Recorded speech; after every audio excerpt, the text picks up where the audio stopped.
की लाइफ में एक एक मिनट की बहुत इंपॉर्टेंस होती है, ये बात मुझे बहुत ही बखूबी से पता है। इसीलिए मैं बिल्कुल भी फेक वीडियो या बिल्कुल भी फालतू की वीडियो नहीं लाता हूँ। जब बहुत इंपॉर्टेंट वीडियो होती तभी लाता हूँ। ये वीडियो आपके बहुत ही काम की है। कम से कम 100 कमेंट ये आ चुके, भैया मैथ का आप बता दीजिए, मैथ कैसे पढ़ें, आपके मैथ में इतने नंबर क्यों आते थे। क्योंकि हमने जो भी एग्जाम दिया लगभग उसमें out of out he marks आए। हमारे टेक्नीशियन में भी आउट ऑफ आउट थे, एएलपी में भी मैथ में आउट ऑफ आउट थे, और सीजीएल मेंस में भी 29 आउट ऑफ 30 थे, सीजीएल प्रीलिम्स में भी आउट ऑफ आउट। तो इस तरह से आउट ऑफ आउट चलता रहा है। तो यही कमेंट आ रहा है, भैया मैथ मैथ मैथ।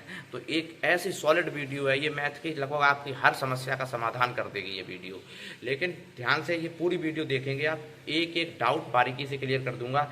दो तरह के बच्चे होते हैं, एक तो जिन्होंने पहले से थोड़ा पढ़ रखा है, और एक जिन्होंने बिल्कुल भी नहीं पढ़ा है, बिल्कुल भी नहीं पढ़ा है, बिल्कुल कुछ मैथ समझ में ही नहीं आता है। बाकी सब्जेक्ट अच्छे हैं लेकिन मैथ में बहुत ज़्यादा प्रॉब्लम होती है। तो एक नंबर स्ट्रेटजी मैं आपको बता रहा हूँ, आप जिसको बिल्कुल मैथ में प्रॉब्लम हो रही है वो क्या करेगा, यूट्यूब पर सर्च करेगा मैथ्स बाई अंकित भाटी। तो एक 5 साल की पुरानी वीडियो दिखेगी, 5 साल की पुरानी। आप उस वीडियो को पढ़ लेंगे, उसमें 100 वीडियो लगभग होंगे। एक प्लेलिस्ट आपको मिलेगी 5 साल पुरानी, उसमें लगभग 100 वीडियोज़ होंगे। आप उस प्लेलिस्ट को कंप्लीट कर लीजिए एक बार, और जैसे ही उस प्लेलिस्ट को कंप्लीट करेंगे वैसे ही एक बुक ले आइए मार्केट से, एस टी यादव ले आइए, या फिर रेलवे की कोई प्रीवाईक्यू ले आइए, यूथ पब्लिकेशन की, या फिर आदित्य रंजन की रेलवे ने जो प्रीवाईक्यू निकाली वो ले आइए।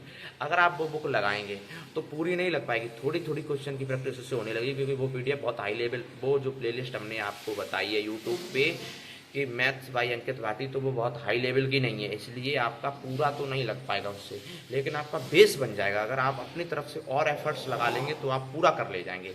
बट अगर आप और ही एक्सपर्ट मास्टर बनना चाहते हैं तो उस प्लेलिस्ट को कंप्लीट करने के बाद मैथ की प्रैक्टिस करेंगे। फिर आप एक टीचर का बैच और ख़रीद लीजिए, जिसके बाद जैसे जिसका भी आपको अच्छा लगता है। लेकिन अगर आप ये पूछ रहे भैया आप सजेस्ट करिए, तो मैं आपको बताता हूँ, या तो आदित्य रंजन सर का खरीद लीजिए रेलवे ओरिएंटेड, या फिर साहिल खंडेलवाल का खरीद लीजिए रेलवे ओरिएंटेड, या फिर आप करियर बिल पे ही एक टीचर है अद्वितीय वशिष्ठ सर, उनका खरीद लीजिए। ये लोगों ने थोड़ा थोड़ा रेलवे ओरिएंटेड भी पढ़ाया हुआ है। बाकी आप जैसे राकेश यादव सर का खरीदते हैं तो बहुत अच्छा है, उन्होंने पूरा पढ़ाया हुआ है एसएससी वगैरह को भी मिला के। और ये अगर जैसे आप और भी टीचर को खरीदते हैं तो ज़्यादातर उन्होंने एसएससी से साथ साथ पढ़ाया हुआ है। लेकिन हमने रेलवे ओरिएंटेड ये 3 टीचर के नाम आपको सजेस्ट किए हैं, जिनमें से किसी का भी आप खरीद सकते हैं। ठीक है भाई, इतनी बात क्लियर हो जाने के बाद अगर वो बैच आप ले लेंगे तो उनमें टीचर क्या देंगे, आपको एक पीडीएफ देंगे। तो वो पीडीएफ आप निकलवा लेंगे। ऐसा नहीं कि आप एक एक क्वेश्चन के नोट्स बनाने बैठ जाओ। नोट्स बनाए तो बहुत टाइम जाएगा और बैच आप 1 साल के अंदर भी कवर नहीं कर पाएंगे।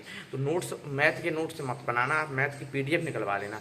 उस पीडीएफ को जो टीचर ने पढ़ाया, मान लो एक पीडीएफ में 100 क्वेश्चन थे, तो पहले 30-40 क्वेश्चन तो टीचर की मदद के साथ देख लीजिए, लेकिन बाकी के बचे हुए क्वेश्चन खुद से लगाने की कोशिश कीजिए आप। और जब से ये इतना करने लगेंगे वैसे ही आपका सब सेट होने लगेगा। और पीडीएफ लगवाने के बाद आप वो पीडीएफ 2 बार लगा लें, एग्ज़ाम जाने से पहले मिनिमम 2 बार ज़रूर लगा लें। और जैसे ही इतना लगा लेंगे इसके बाद आपकी बहुत हद तक प्रॉब्लम सॉर्ट आउट हो जाएगी। अगर मन से पढ़ लेंगे तो बहुत हद तक प्रॉब्लम सॉर्ट आउट हो जाएगी। लेकिन इसके बाद एक काम और आपको करना है, सेक्शनल मॉक। रेलवे की कोई भी टेस्ट सीरीज खरीद लेंगे, उसमें अंदर जाएंगे सेक्शनल मॉक। तो सेक्शनल मॉक आपको कम से कम 50 मॉक लगा के जाने हैं। सेक्शनल मॉक मिनिमम 50 मॉक लगा के जाने हैं। और जब आप सेक्शनल मॉक लगा लेंगे तो उसमें आपका दिमाग कैच करना सीख जाएगा कि किस तरह से कैच करें, किस तरह से क्वेश्चन को समझें, किस तरह से एग्जाम में टैकल करें। और इतना अगर आप कर लेंगे तो यकीन मानिए आपका हद से ज़्यादा कंप्लीट हो चुका है। मतलब आप 80% कंप्लीशन पे पहुंच चुके हैं। अभी कुछ चीज़ें और बता रहा हूँ। सेक्शन मॉक लगाने के बाद फिर आप फुल मॉक लगाने लगेंगे तो आपका बहुत जो गलतियाँ हो रही हैं उन्हें ज़रूर सुधार करेंगे। जैसे भाई अगर आप मैथ पढ़ेंगे तो मैथ में मान लीजिए आपने सब टॉपिक पढ़ लिए, प्रॉफिट लॉस बहुत इंपॉर्टेंट टॉपिक है, टाइम स्पीड एंड डिस्टेंस बहुत ही इंपॉर्टेंट टॉपिक है, ये सब इंपॉर्टेंट टॉपिक है, परसेंटेज वगैरह ये सब इंपॉर्टेंट टॉपिक के बाद फार्मूला के साथ जैसे ही आप कंप्लीट कर लेंगे तो आपकी बहुत ज़्यादा प्रॉब्लम दूर होने के बाद आप सेक्शनल मॉक जब लगाएंगे तो उसमें जो भी गलतियाँ हो रही हैं, जैसे जो भी गलतियाँ हो रही हैं उसे नोट डाउन करके उसे ज़रूर सॉल्व करेंगे सेक्शनल मॉक वाले की। और जब सेक्शनल मॉक कंप्लीट हो जाएगा फिर फुल मॉक लगाएंगे। और जैसे ही फुल मॉक भी लगाने लगेंगे फिर आप देखेंगे खुद से बहुत अंदर कॉन्फिडेंस आ गया है, बहुत अंदर कॉन्फिडेंस आ गया है। और कुछ ऐसे बच्चे होते हैं जिन्हें पहले से ही मैथ आ रहा होता है थोड़ा थोड़ा। अगर आपको पहले से ही आ रहा है थोड़ी सी, जैसे मान के चलो 25 में से आपके 15 क्वेश्चन पहले से ही सॉल्व हो जाए 25 में से 15 क्वेश्चन अगर पहले से ही सॉल्व हो जा रहे तो अब आप क्या करेंगे, तो आप ज़्यादा चक्कर नहीं, या तो खुद से बहुत अच्छी प्रैक्टिस कर सकते हैं, सेक्शन मॉक लगाएं, प्रैक्टिस करें और अपना इंप्रूव कर सकते हैं। नहीं तो आप किसी भी टीचर का यूट्यूब पे कोई एक प्लेलिस्ट देख लीजिए। आप एक साहिल खंडेलवाल का भी एक 100 वीडियो की प्लेलिस्ट पड़ी हुई है, किसी भी टीचर जिसका मैथ थोड़ा सा अच्छा है वो यूट्यूब से ही कवर कर सकता है, और खुद के प्रैक्टिस के साथ सेक्शनल मॉक जरूर लगाएं, ठीक है, उससे ही कंप्लीट कर सकता है। तो इतना मैंने आपको मैथ का पूरा स्ट्रेटजी बता दिया है। फालतू की वीडियो बिल्कुल ना देखें, ये नहीं कि कोई भी कुछ भी पढ़ा रहा है वही देख रहे हैं फालतू, और भी किसी की भी फालतू वीडियो ना देखें। स्टूडेंट लाइफ में एक एक मिनट की बहुत कीमत है, अगर आप समय को समझेंगे तभी आप समय बदल पाएंगे, इस बात को जरूर ध्यान रखना।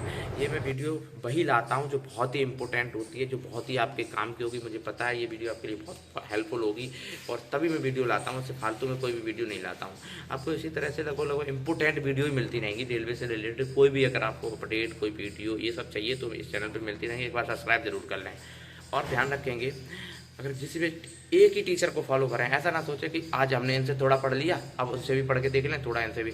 एक बार बैच कंप्लीट करो तो सही, भले ही बिल्कुल ना समझ आए टीचर का। देखो समझने के लिए मैंने पहले ही बता दिया है, अंकित भाटी की प्लेलिस्ट देखोगे 5 साल पुरानी वाली, निश्चित ही आपको समझ आएगा। ऐसा हो ही नहीं सकता कि आपको समझ ना आए। तो समझने के लिए आप उन टीचर पे डिपेंड रहोगे, उसके बाद एक बैच ले लोगे तो ज़रूर समझ आएगा आपको, इतना ज़रूर आप करेंगे। और एक बुक ले लेंगे, बुक हमने बताई दी आपको, वो वाली ले लेंगे। और अगर जैसे रेलवे की कोई PYQ की बुक लेना चाहते, हर एग्जाम में PYQ की बहुत इंपॉर्टेंस होती है, किसी में कम किसी में ज़्यादा। SSC और रेलवे में PYQ की मोस्ट इंपॉर्टेंस है। अगर आप पूरे इतना कर सीख लीजिए कि रेलवे के जितने भी PYQ हैं अगर सब लगा डालेंगे, रेलवे के जितने भी PYQ हैं अगर सब लगा डालेंगे तो यकीन मानिए कि आपका 70% से 80% काम हो जाएगा। 70 से 80% रेलवे में PYQ रिपीट होते हैं। तो आप इतना पढ़ने के बाद PYQ को मोस्ट प्रैक्टिस कर लेंगे, बहुत ज़्यादा से ज़्यादा PYQ की प्रैक्टिस कर लेंगे, और जैसे PYQ की प्रैक्टिस कर लेंगे सब टेंशन खत्म। और उसके बाद फिर थोड़ा सा अपना फुल रैंक बनाने के लिए और एकदम पक्की सिक्योर करने के लिए सीट वो 30% बचा हुआ भी कर लेंगे। तो इतना हमने आपको बताया, उतना ज़रूर कर लेना। आप एक बार कमेंट करना जो भी इससे रिलेटेड आपका डाउट रह गई हो तो, ठीक है।